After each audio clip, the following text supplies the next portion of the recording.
Hi friends, ഇന്ന് ഞാൻ നിങ്ങൾക്ക് പരിചയപ്പെടുത്തി തരാൻ പോകുന്നത് ഈ ഒരു ഫുഡ് ചേഞ്ചിങ് ഡിവൈസാണ്. ഇപ്പോൾ ഞാൻ ഓൾറെഡി ഒരു ഫുഡ് ചേഞ്ചിങ് ഡിവൈസ് ഞാൻ ഇതിനകത്ത് കൊടുത്തിട്ടുണ്ട്. ഇതിങ്ങനെ പ്രസ് ചെയ്യുമ്പോൾ ഇതിങ്ങനെ നല്ല രീതിയിൽ പ്രസ് ചെയ്യണം കേട്ടോ, നല്ല സ്ട്രോങ് ആയിട്ട് പ്രസ് ചെയ്താലേ പറ്റുക.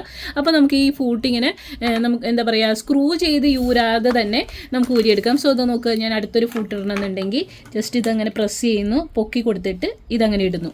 സോ എനിക്ക് ഫുഡ് ചേഞ്ചിങ് ഡിവൈസ് ഇതേമാതിരി യൂസ് ചെയ്യാൻ പറ്റും. ഇതെൻ്റെ കയ്യിൽ ഇതിപ്പോൾ ഞാൻ ഓൾറെഡി യൂസ് ചെയ്യുന്ന ഒരു ഐറ്റമാണ്.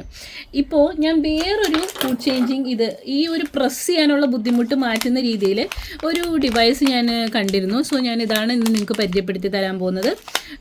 ഇതിന് 120 റുപ്പീസ് ആയിരുന്നു. ഇത് ഞാൻ വാങ്ങിയത് 50 റുപ്പീസ് ഓർ 50 റുപ്പീസിന് രണ്ടെണ്ണോ അങ്ങനെ എന്തോ, എനിക്ക് 50 റുപ്പീസ് അത്രയും കണ്ടേ ഉള്ളൂ അതിന്. സോ നമുക്കിതൊന്ന് ഓപ്പൺ ചെയ്ത് നോക്കാം. നോക്കുക, ഇതേമാതിരിയാണ് കേട്ടോ ഈ ഒരു ഡിവൈസ് വന്നിരിക്കുന്നത്. ഇങ്ങനെ വന്നിരിക്കുന്നു. ഈ ഒരു ലിവർ വെച്ചിട്ട് നമുക്കിത്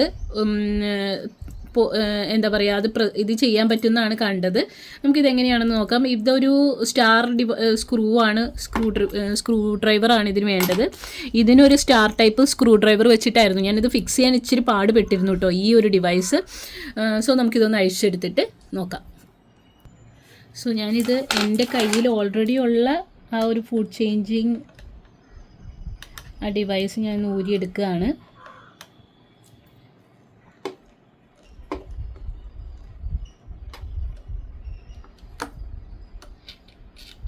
അത് ഊരി വന്നിട്ടുണ്ട്.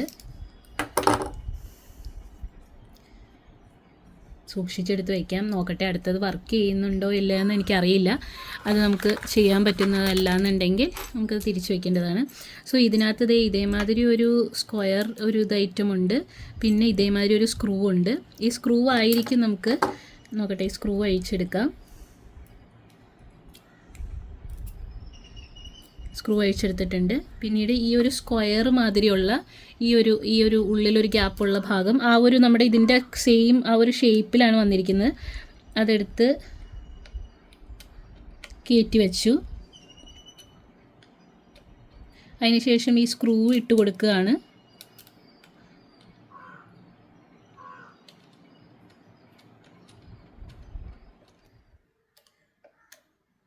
ജസ്റ്റ് ഒന്ന് ടൈറ്റ് ചെയ്തിട്ടുണ്ട്. ഓക്കെ, വലിയ ഇത് വേണമെന്നില്ല. ഇപ്പോൾ ഈ സൈഡിലോട്ടാക്കി വെച്ചിട്ടുണ്ട് ഞാൻ. സോ ഇത് ഇങ്ങനെ പിടിച്ചിട്ട് ഇങ്ങനെ ആക്കുമ്പോൾ നമുക്ക് ഇതിങ്ങനെ മുകളിലോട്ട് വരുന്നുണ്ട്. അതിന് ശേഷം നമുക്ക് ഇഷ്ടമുള്ള പൊക്കി ഒന്ന് പിടിച്ചിട്ട് ഇത് വെച്ച് കൊടുക്കുന്നു.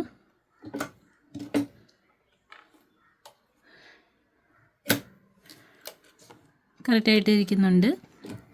പൊക്കുന്നു, അപ്പോൾ അത് വരുന്നു. അടുത്ത് നമുക്ക് ഏതെങ്കിലും ഒരെണ്ണം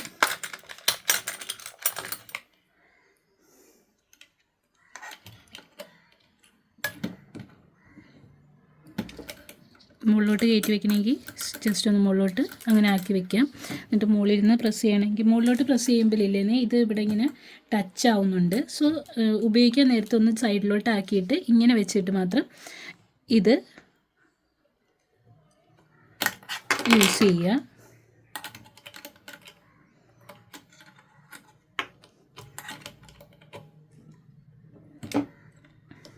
ഓക്കെ, കുഴപ്പമില്ല, നല്ല ഐറ്റമാണ്. നമുക്ക് എല്ലാത്തിനും എപ്പോഴും സ്ക്രൂ ടൈറ്റ് ചെയ്യാൻ നിൽക്കേണ്ട. ഇതിങ്ങനെ വെച്ചിട്ട് ചെയ്താൽ മതി. എന്നിട്ട് മുകളിലോട്ട് കയറ്റി വെച്ചിട്ട് അത് അവിടെ കിടന്നോളും.